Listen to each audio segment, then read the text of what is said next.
എന്ന് പറഞ്ഞത് മനസ്സിലായില്ലേ?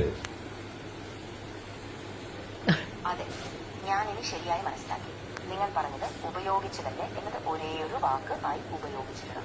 അതായത് വേറെ ഇത് തെറ്റാണ്. ഉപയോഗിച്ച തന്നെ എന്നല്ല, ഉപയോഗിച്ചു തന്നെ. ഊവാണ് ഉപയോഗിച്ചു. അതവിടെ സമൃദ്ധോകാരമല്ല, വിവൃതോകാരമാണ് പ്രയോഗിക്കേണ്ടത്. ഉപയോഗിച്ച തന്നെ എന്നല്ല, ഉപയോഗിച്ചു തന്നെ വരുന്ന ഒരേ ഒരു ഒറ്റ വാക്കായിട്ട് എഴുതണം. വേറെ വാക്ക് വിഭജിക്കാതെ. ഇപ്പോൾ ഞാനത് മനസ്സിലാക്കി. ഓക്കെ.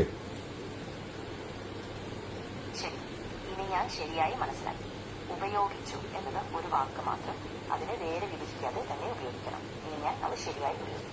ഈ തന്നെ എന്ന് പറഞ്ഞാൽ ഗതിയാണ്. അത് എപ്പോഴും ചേർത്ത് വേണം. തന്നെ എന്ന് പറഞ്ഞാൽ ഒറ്റയ്ക്ക് തനിയെ എഴുതി കഴിഞ്ഞാൽ അത് ഞാൻ ഒറ്റയ്ക്കെന്ന അർത്ഥം. അങ്ങനെയല്ല പ്രയോഗിക്കേണ്ടത്. ഇതാരാ ഇത് പഠിപ്പിച്ചത് നിങ്ങളെ? ശരി, ഇനി ഞാൻ മനസ്സിലാക്കി. തന്നെ എന്നത് എന്നും ഉപയോഗിച്ചത് ഗതി സൂചിപ്പിക്കുന്ന ഒരു ഭാഗമാകണം. അതെ, എന്നെ പോലെ തന്നെ ഇത് എനിക്ക് അർത്ഥവത്കരിക്കാം ഒരു പഠനത്തിലൂടെയാണ്. നന്ദി, നിങ്ങൾക്ക് പറഞ്ഞതിന് ഞാൻ ശ്രദ്ധിക്കും. അതെ എന്നൊരു വാക്കില്ല. അത് അധികം അതേ നീട്ടണം. ഇങ്ങനെ ഇനി മേലെ പറഞ്ഞിരുന്നത്.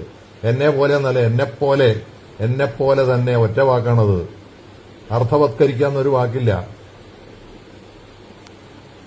ശരി, ഇനി ഞാൻ അത് കൂടി ശരിയായി ശ്രദ്ധിക്കും. അതെ എന്നത് കൂടുതൽ നീണ്ടു നിൽക്കും. അതുപോലെ എൻ പോലെ എന്നത് ഒറ്റ വാക്കായി ഉപയോഗിച്ച് ശരിയായി എഴുതും. ഞാൻ പറഞ്ഞ ഒറ്റ എന്ന് പറഞ്ഞാലേ കളരിപ്പയറ്റ് ഉപയോഗിക്കുന്ന ഒരു ആയുധമാണ്. ഒറ്റ എന്നുള്ള സാധനം പ്രത്യേകിച്ച് എഴുതാൻ പാടില്ല. അങ്ങനെ കഴിഞ്ഞാൽ അത് തെറ്റാണ്.